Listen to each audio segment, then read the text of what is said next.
ஏ guys, இன்னைக்கு நம்ம சேனலில் என்ன படம் உங்களுக்காக கொண்டு வந்திருக்கேன் அப்படின்னா, ரீசெண்டாக வெளியான அவதார் தி லாஸ்ட் ஏர்பெண்டர் அப்படிங்கிற வேற லெவலான சீரிஸ் தான் பார்க்க போகிறோம். ஆல்ரெடி இது போல அனிமேட்டட் படங்கள்லாம் ஏகப்பட்டது இருக்குது. ஆனால் இப்போ ஏகப்பட்ட கிராஃபிக்ஸ்லாம் யூஸ் பண்ணி வேற லெவலில் இந்த சீரிஸை லைவ் ஆக்ஷனை கொண்டு வந்திருக்காங்க. இன்னைக்கு இந்த சீரிஸோட முதல் எபிசோட மட்டும் பார்க்கலாமா? ஆனால் அதுக்கு முன்னால் நம்ம சேனலில் இது வரைக்கும் சப்ஸ்கிரைப் பண்ணாலும் சப்ஸ்கிரைப் பண்ணிடுங்க. வீடியோ பிடிச்சா லைக் பண்ணிடுங்க. சொல்லப்போனால் நம்ம சேனல் இப்போ தான் வளர்ந்துட்டு வந்துட்டு இருக்கு. நீங்கள் பண்ணுற ஒவ்வொரு சப்ஸ்கிரைப் தான் எனக்கு மோட்டிவேஷனாக இருக்கும். அதனால் சப்ஸ்கிரைப் மட்டும் பண்ணிடுங்க மக்களே. இந்த சீரிஸோட ஸ்டார்டிங் சீன்லேயே வானத்திலேருந்து ஒரு வெண்கல் விழுந்துட்டு இருக்கேன். அப்படியே ஒருத்தன் கையில் ஓடிட்டு ஓடிட்டு வந்துட்டு இருக்கான். அவனை ஏகப்பட்ட ஃபயர் பெண்டர்ஸ்லாம் துரத்திட்டு வந்துட்டு இருக்காங்க. ஒரு கட்டத்தில் அவனும் மாட்டிக்கிறான். இவனுமே பதிலுக்கு அட்டாக் பண்றான். அப்பதான் இவனை பத்தி நமக்கு தெரியுது, இவன் ஒரு எர்த் பெண்டர். சும்மா சொல்லக்கூடாது, ஆரம்பமே பயங்கரமா தான் ஆரம்பிக்குது. அப்போ அந்த இடத்துக்கு இன்னுமே நிறைய ஃபயர் பெண்டர்ஸ் எல்லாம் வரும். அந்த ஓலையை இன்னொருத்தங்கிட்ட தூக்கி போட்டுட்டு, நீ சீக்கிரமா இந்த இடத்த விட்டு போயிடு, அந்த ஓலையை எர்த் கிங்கிட்ட கொடுத்துரு அப்படின்னு சொல்லிட்டு அவன் அனுப்பிச்சிடறான். அப்போ அந்த இடத்துக்கு இன்னும் ஏகப்பட்ட ஃபயர் பெண்டர்ஸ்லாம் வந்துடுறாங்க. இவனும் அவ்வளவு போராடி பார்க்கறான். கடைசியில் அவங்க கிட்ட மாட்டிக்கிறான். நேரா நெருப்பு தேசத்தோட அரசர் கிட்ட கூட்டிட்டு போக, இங்க பாருங்க, உங்களோட ராணுவ ரகசியம்லாம் எங்க கிட்ட இருக்கு. நீங்க எர்த் கிங் மேல போர் செய்ய போறீங்க தெரிஞ்சிருச்சு, அதனால நாங்கள் தயாரா இருப்போம் அப்படின்னு சொல்ல, ஏன்னா எங்களுக்கு அதான் வேணும். நெருப்பு தேசம் எர்த் கிங்டம் மேல போர் தொடுக்க போறோம்னு சொல்லிட்டா எல்லாரோட பார்வையுமே எர்த் கிங்டம் மேல தான் இருக்கும். எல்லா நாட்டோட ராணுவ படைகள் எர்த் கிங்டம் உதவி செய்ய போவாங்க. அப்போ யாருமே எதிர்பார்க்காத சமயத்துல நாங்க காட்டு தேசத்தை போயிட்டு தாக்க போறோம் அப்படின்னு சொல்லிட்டு அவனை எரிச்சிடுறாரு. அப்படியே பேக்ரவுண்ட்ல தான் சொல்றாங்க, நீரோட சக்தியை கட்டுப்படுத்துறவங்க வாட்டர் ட்ரைப், நிலத்தோட சக்தியை கட்டுப்படுத்துறவங்க எர்த் கிங்டம், நெருப்போட சக்தியை கட்டுப்படுத்துறவங்க ஃபயர் நேஷன், அதோட காற்றோட சக்தியை கட்டுப்படுத்துறவங்க தான் ஏர் நோமாட்ஸ். இப்படி நிலம், நீர், காற்று, நெருப்பு அப்படின்னு சொல்லிட்டு 4 தேசமும் அமைதியா இருக்கும்போது ஏதாவது ஒரு தேசம் சமநிலை தவறுனா அதை சரி பண்ண அவதார் தான் வரணும் அப்படின்னு சொல்லிட்டு இருக்காங்க. அவதார் இந்த 4 தேசங்களுக்கும் பொதுவானவர். அவரால் இந்த 4 சக்தியுமே கட்டுப்படுத்த முடியும். ஒரு அவதார் இறந்ததுக்கு அப்புறம் அவர் சுழற்சி முறையா ஒவ்வொரு தேசத்துலையும் ஒவ்வொரு முறை பிறப்பாராம். உதாரணமா இப்போ அவதார் நெருப்பு தேசத்துல பிறந்திருந்தாருன்னா அடுத்த முறை அவர் நில தேசத்துல தான் பிறப்பாராம். அதுக்கப்புறம் காற்று தேசம், அதுக்கப்புறம் நீர் தேசம் அப்படின்ட்டு ஒரு சுழற்சி முறையா தான் இருக்குமா. அப்படி இருக்கும்போது இந்த முறை ஏர் நோமாட்ல தான் நம்ம அவதார் பிறந்திருக்காராம். இன்னுமே அவங்களோட அவதார் இன்னும் அறிவிக்கவே இல்லையா. இதை தெரிஞ்சுக்கிட்ட நெருப்பு தேசத்தோட அரசர் தன்னை தடுக்க யாருமே இல்லை அப்படின்னு சொல்லிட்டு இந்த உலகத்தையே தன்னோட கட்டுக்குள்ள கொண்டு வர பாக்குறாரு. அப்படியே ஒரு 13 வயசு சின்ன பையனை தான் கட்டுறாங்க. அப்படியே காத்துல பறந்து விளையாடிட்டு இருக்காரு. இவர் தான் நம்ம கதையோட ஹீரோ ஆங். இந்த சின்ன வயசுலயே ஏகப்பட்ட வித்தைகளை கத்து ஏர் பெண்டிங்ல மாஸ்டர் பண்ணிட்டாராம். இவர் தான் நம்ம ஹீரோவோட குருநாதர். அங்க என்ன பறந்துட்டு இருக்க, கீழே வா, எரிக்கல் விழாக்கெல்லாம் ஏகப்பட்ட ஏர் நோமாட்லாம் வர போறாங்க, அதனால நீ போயிட்டு தயாராக அப்படின்னு சொல்ல, அங்க இன்னும் ஏகப்பட்ட காற்று தேசத்தோட மக்கள் பார்க்கும் எருமை மாட்டு மேல உட்காந்து வந்துட்டு இருக்காங்க. அப்படியே ஒரு மீட்டிங் நடக்குது. நெருப்பு தேசம் நில தேசம் மேல போர் தொடுக்க போறாங்களாம். இந்த சமயத்துல நம்மளோட அவதார், அதாவது நம்ம ஹீரோ தான் அந்த அவதார்னு சொல்லிட்டா இந்த உலகத்துல போர் நடக்காம அமைதியை கொண்டு வரலாம் அப்படின்னு சொல்ல, ஆனா அதுக்கு நம்ம குருநாதர் அவன் ரொம்ப சின்ன பையன், இவ்வளவு பெரிய பொறுப்பை இந்த விஷயம் அவனால ஏத்துக்க முடியாது, அவனுக்கு இன்னும் பயிற்சிகள் தேவை அப்படின்னு சொல்ல, இப்போ நம்ம ஹீரோ கிட்ட தான் பேசிட்டு இருக்காரு. அவங்க இருக்கிறது அவதாரோட ஒரு கோயில தான் இருக்காங்க.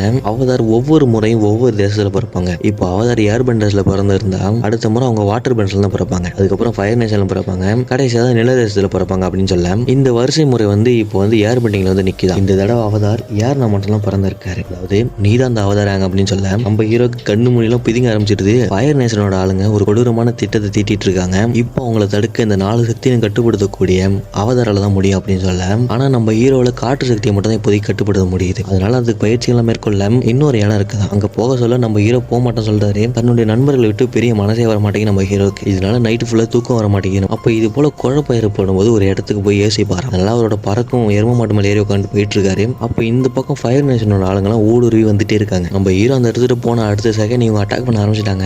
ஏகப்பட்ட ஏர் நோமாட்ஸை கொல்ல ஆரம்பிச்சிட்டாங்க. நம்ம ஹீரோ பறக்கும் எரும மாட்டு மேலே போயிட்டு இருந்தாரு இல்லையா. அப்போ அங்க மிகப்பெரிய ஒரு புயல் வந்துடும், தண்ணியில விழுந்துட்டாரு. அந்த பக்கம் குருநாதர் தன்னோட மொத்த சக்தியிலும் பயன்படுத்தி நெருப்பு தேசத்தோட அரசரோட நேருக்கு நேரம் நிக்கிறாரு. அவ்வளவுதான், நெருப்பு தேச அரசரே இவருமே பார்பிக்யூ போட்டுறாரு. நம்ம ஹீரோ தண்ணியில மூழ்கிட்டு இருந்தாரு இல்லையா.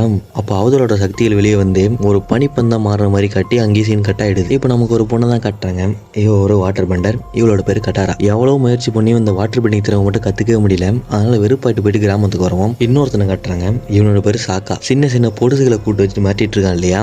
இவன் அந்த கிராமத்தோட தலைவன். இப்போ அப்படியே 2 பேரும் மீன் பிடிக்கலாம் சொல்லிட்டு அப்படி படகுல போயிட்டு இருக்காங்க. அப்போ அந்த படகு ஒரு நீரோட்டத்தில் மாட்டிக்குது. அவ்வளவுதான், படகு நேரா போயிட்டு ஒரு பனிக்கட்டிலே மோதிடுது. 2 பேரும் அதே இடத்துல விழுந்து கிடக்கும். சாக்கா, இங்க பாரு, இந்த பனிக்கட்டி ஏதோ வித்தியாசமா இருக்கு அப்படின்னு சொல்ல, அங்க அப்படியே ஒரு வட்ட வடிவான ஒரு பனிக்கட்டி இருக்கு. இதை இவங்க அப்படியே பார்த்துட்டே இருக்கும்போது அந்த பக்கம் ஒரு கொடூரமான ஒரு கப்பல் வந்துட்டு இருக்கு. அதுக்குள்ள ஒரு மொட்டை பையன் ஒருத்தவங்க இருக்கான். அப்போ அங்க இருந்த அவதாரோட சிலைகள் அதோட கண்ணில் அப்படி மின்னிற ஆரம்பிக்குது. அப்போ இந்த பக்கம் இவங்க நின்றுட்டு இருந்த பனிக்கட்டி உடஞ்சி வானத்தை நோக்கி ஒரு பயங்கரமான ஒரு ஒளி வரவும் நம்ம ஹீரோ ஹேங்கு கோல மாசம் நின்றுட்டு இருக்காரு. அவதாரோட சக்திகள் வெளியே வந்து மறையவும் நம்ம ஹீரோ பொத்துன்னு விழுந்துறாரு. பேச்சு மூச்சுன்னு ஒன்னுத்தையும் காணும். மயத்துல கிடக்குறாரு. ஏல என்னல இவன் செத்து போயிட்டானா, என்ன மண்டல அமுக்குன்னு வந்திருக்கு அப்படின்னு சொல்லிட்டு இருக்கும்போது அங்க இருக்கிற ஒரு வயசான ஒரு பாட்டி வராங்க. ஏன்டா சின்ன பையனை போட்டு நோண்டிட்டு இருக்கீங்களா, வழி விடுங்க, நான் வந்து பார்த்து சொல்றேன் அப்படின்னு சொல்லிட்டு கிட்ட வந்து பார்த்தா அவங்க ஆடி போயிடுறாங்க. இவன் ஒரு ஏர் பண்டர். ஆனா ஏர் பண்டர் சினமே மொத்தமா அழிஞ்சு போயிட்டாங்க. இவன் எப்படி இத்தனை வருஷத்துக்கு அப்புறம் உயிரோடு இருக்கான அப்படின்னு தெரியாம எல்லாருமே குழம்பு போயிட்டு இருக்கும் போது அந்த கப்பல் இருந்தாங்க இல்லையா, அவங்களதான் கட்டுறாங்க. இவங்க எல்லாமே நெருப்பு தேசத்தை சேர்ந்தவங்க. அண்ட் இவன் தான் நெருப்பு தேசத்தோட இளவரசன் ஜூக்கோ. இவனுமே அந்த ஒளியை பார்த்துருப்பான். கடந்த 3 வருஷமா அவதார தேடிட்டு இருக்கான். இவன் அந்த அவதார கண்டுபிடிச்சாதான் இவனை ஃபயர் நேஷனோட ராஜாவா மாத்துவாங்களாம். அந்த கொண்டை வச்சுட்டு ஒரு பெரியவர் இருக்காரு இல்லையா, இவர் தான் ஃபயர் நேஷனோட தளபதி. சொல்ல போனா இவங்களுக்கு கொடுக்கப்பட்ட வேலையா அதுதான் அவதார தேடி கண்டுபிடிக்க வேண்டியது. சோ இவங்க இந்த கிராமத்தை நோக்கி வந்துட்டே இருக்காங்க. ஒரு வழியா நம்ம ஹீரோ கண் முடிச்சிட்டு, ஆனா எங்க இருக்கும், இது என்ன இடம் எதுவுமே புரியல. வெளியே வந்து பார்த்தா எல்லா இடமும் உறைஞ்சு போயிட்டு இருக்கு. அந்த கிராமத்தை சேர்ந்த சின்ன பசங்களாம் அவளை விளையாடிட்டு இருக்காங்க. இது நம்ம ஹீரோ பார்த்துட்டே இருக்கும் போதே அந்த இடத்துக்கு சாக்க வரான். ஏலே அம்புக்குறி மண்டியா, எங்க பசங்களை தள்ளி ஏறா, பசங்களா இவனை பாருங்க, இவன் எதிரியா கூட இருக்கலாம் அப்படின்னு சொல்ல, ஏல இங்க பாருல என் மண்டையை பாரு, இந்த அம்புக்குறிலாம் பார்த்தா என்ன எதிரி மாதிரி தெரியுது அவங்களுக்கு அப்படின்னு சொல்ல, அப்போ அந்த இடத்துக்கு இந்த கட்டாராவும் தாய் பாட்டியும் வரவும் நம்ம ஹீரோ காத்துல பறந்துகிட்டே என்னோட பறக்கும் எரும மாட்டா ஆப்பா ஆப்பான்னு கத்திட்டு இருக்காரு. யாராச்சும் என்னோட பறக்கும் எருமையை பாத்தீங்களா, ஏல அது பறக்கும்ல அப்படின்னு சொல்ல, மொட்டை பையா அதெல்லாம் எங்களுக்கு தெரியாது அப்படின்னு சொல்ல, அந்த பக்கம் அந்த பறக்கும் எருமை கூட அங்கே வந்து நிற்குமா. அவ்வளோதான், எல்லாரோட வாயை பொழந்துடுறாங்க. இப்போதான் நம்ம ஹீரோ கிட்ட நீ யாரு என்ன அப்படின்னு விசாரிக்க ஆரம்பிக்கிறாங்க. 100 வருஷத்துக்கு முன்னால நிலம் நீர் காற்று அப்படின்னு சொல்லிட்டு எல்லா தேசமும் அமைதியாக தான் இருந்தது. அப்போ நெருப்பு தேசம் எல்லாரையும் போர் தொடுத்து அவங்க மட்டும் ஆட்சி செய்ய நினைக்கும் போது இந்த உலகத்தையும் சமநிலை கொண்ட ஒரு அவதார் தேவைப்படுற நேரத்தில் மறைஞ்சு போயிட்டாருன்னு சொல்ல, இப்போதான் நம்ம ஹீரோக்கே தெரியுது 100 வருஷமா அந்த பனிக்கட்டிக்குள்ள தான் மாட்டிட்டு இருந்திருக்காரு நம்ம ஹீரோ.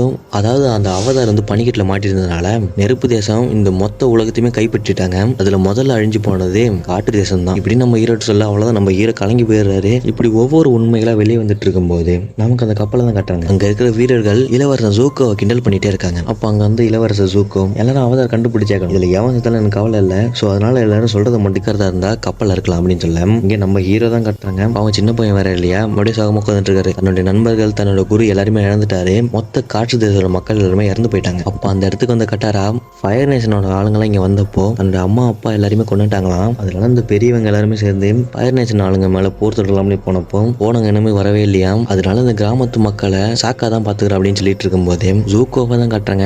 அவன் அப்படியே பயங்கரமா பயிற்சி நடத்திட்டு இருக்கான். அப்ப அந்த கொண்டை வச்ச தளபதி இருக்காரு இல்லையா, அவர் ஒரு விஷயத்த சொல்றாரு, நீ சொல்ற மாதிரியே நம்ம அந்த அவதார கண்டுபிடிச்சாலுமே அது நடக்காத விஷயமா தான் இருக்கும். எல்லாருமே முடிவு பண்ணியிருப்பாங்க, ஒருவேளை நமக்கு சிம்மாசனம் கிடைக்காம கூட போகலாம் அப்படின்னு சொல்ல, ஜூக்கோ அதையும் தான் பாத்துடலாமே அப்படின்னு சொல்லிட்டு ஹீரோவும் கட்டாரம் அப்படி பேசிட்டே இருக்கும்போது கட்டாராவுக்கு வாட்டர் பெண்டிங் பண்ண தெரியும் இல்லையா, அதோடய முயற்சி பண்ணும்போது சரியா வர மாட்டேங்குது. நாம முதல்ல நமக்குள்ள இருக்கிற சக்தியை உணரணும், இந்த சுற்றுப்புறத்தை உணரணும், அதுக்கப்புறம் அட்டாக் பண்ணணும் அப்படின்னு சொல்ல கட்டார பல வருஷமா பயிற்சி எடுத்து வாட்டர் பெண்டிங் இப்போ ஈஸியா வருது. ஃபயர் நேஷனோட ஆளுங்க கிராமத்துக்குள்ள வந்துட்டாங்க.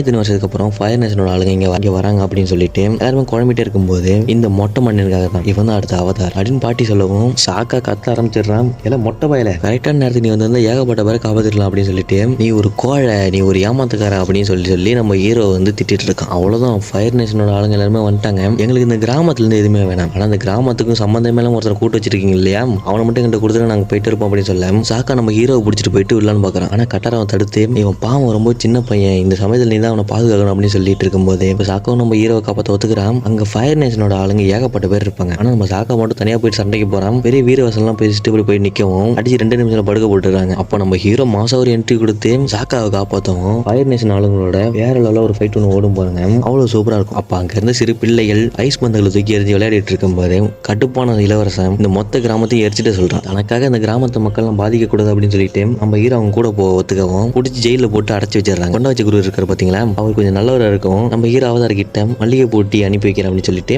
நல்லபடியா தான் பேசுறாரு. அப்ப நம்ம ஹீரோ கிட்ட ஏர் பெண்டிங் திறமை பயன்படுத்தி பூட்டி வச்சு கதவோட சாவியை திருடிக்கிறாரு. அந்த பக்கம் சாக்காவும் கட்டாரவும் பறக்கும் எருமோட ஆப்பா மலை ஏறி உட்காந்து வந்துட்டு இருக்காங்க. இந்த பக்கம் நம்ம ஹீரோ வெளியே வந்துட்டான். இந்த இளவரசன் ஜூக்கா இருக்கா பாத்தீங்களா, அவன் அவதார பத்தின ஒரு புக் ஒன்று வச்சிருப்பான், அதையும் நம்ம ஹீரோ தூக்கிட்டாரு. நம்ம ஹீரோ தான் ஏர் பெண்டர் ஆச்சே, அவற்றுக்கு சக்தியை பயன்படுத்தி பறந்து போயிட்டு இருக்கும்போது இப்போ ஏகப்பட்ட நெருப்பு பந்துகளை விட்டு ஹீரோ அட்டாக் பண்றாங்க. அவ்வளோதான், நம்ம ஹீரோ கீழே வந்துடுறாரு. கரெக்டாக அந்த டைமுக்கு சாக்காவும் கட்டாரா வந்து காப்பாற்றிடுறாங்க. இப்போ இளவரசன் ஜூக்கோ மிகப்பெரிய ஒரு நெருப்பந்தை விடவும் என்ன ஆக போகுதுன்னு அப்படி பார்த்துட்டு இருக்கும்போது இவங்களை நோக்கி அந்த நெருப்பந்து வந்துட்டே இருக்கு. டக்குன்னு பார்த்தா பாதிலே வெட்டி சேர்த்துருது. என்னன்னு பார்த்தா நம்ம கட்டாரா தான் அந்த வாட்டர் பெண்டிங் திறமை பயன்படுத்தி அந்த தடுத்து நிறுத்திருப்பா. இப்போ எங்க போறது என்னன்னே தெரியல. மறுபடியும் அந்த கிராமத்துக்கு போனால் ஃபயர் நேஷன் ஆளுங்களாம் மறுபடியும் வந்துருவாங்க. இதனால கிராமத்து மக்கள்லாம் பாதிக்கப்படுவாங்க அப்படின்னு சொல்லிட்டு இவங்க பேசிட்டு இருக்கும்போது நம்ம ஹீரோ அந்த பசியில் ஒரு இடம் காட்டிருப்பாங்க இல்லையா, காற்று தேசம், அங்க இருக்கிற மலை கோயிலுக்கு போயிடலாம் அப்படின்னு சொல்ல எல்லாருமே அங்க போயிடுறாங்க. அந்த இடமே அழிஞ்சு போயிட்டு இருக்கு. இப்போ அங்க ஒரு எறும்பு கூட எதுவுமே கிடையாது. நம்ம ஹீரோ அப்படியே சுற்றி பார்த்துட்டு இருக்கும்போது அங்கே நம்ம ஹீரோவோட குருநாதர் இருக்காரு இல்லையா, அவருடைய எலும்பு கூட பார்த்ததும் அவ்வளோ நம்ம ஹீரோக்கு அந்த ஒரு நொடி அவதாரம் மாறிடவும் குருநாதரோட நினைவுகள் வந்து போயிட்டு இருக்கு. தன்னுடைய நண்பனான குரு இப்போ இறந்து விட்டார் இல்லையா, அதனால நம்ம ஹீரோ கதறி கதறி அழ ஆரம்பிச்சிடுறாரு. அப்படியே சமாதானப்படுத்தி இந்த மாதிரி ஏன்டா அவதாரோட சக்தியில் வெளியே வந்து அப்படின்னு கேட்டேன். நம்ம ஹீரோ தெரியாதுன்னு சொல்கிறான். அந்த பக்கம் சூக்கோ இப்போ அவதார் யாருன்னு அவனுக்கு நல்லாவே தெரிஞ்சிருச்சு இல்லையா, அதனால நம்ம ஹீரோ சிறைப்பிடிக்க அவன் ஒரு பக்கம் கிளம்பி வந்துட்டே இருக்கான். இப்போ அப்படியே நம்ம ஹீரோ என்னோட ஏர்பண்டர்ஸ் மக்கள்லாம் எனக்காக உயிரை தியாகம் பண்ணிட்டாங்க, இனிமேல் எந்த உயிருமே நெருப்பு தேர்தல போகக்கூடாது அப்படின்னு சொல்லிட்டு நான் தான் அவதார், இது வெறும் ஆரம்பம் தான் அப்படின்னு சொல்ல இந்த முதல் எபிசோடு இங்கே முடியுதுங்க. அடுத்தடுத்த எபிசோடு எவ்வளவு சீக்கிரமா முடியுமோ அவ்வளவு சீக்கிரமா அப்லோட் பண்ணிடுறேன். அண்ட் இன்னும் ஏகப்பட்ட படங்கள் உங்களுக்காக எடுத்து வச்சிருக்கேன், அது எல்லாத்தையும் பார்க்கணும் அப்படின்னு நம்ம சேனலை சப்ஸ்கிரைப் பண்ணிடுங்க. இந்த கதையோட 2வது எபிசோட்ல சந்திக்கலாம். அது வரைக்கும் பை கைஸ்.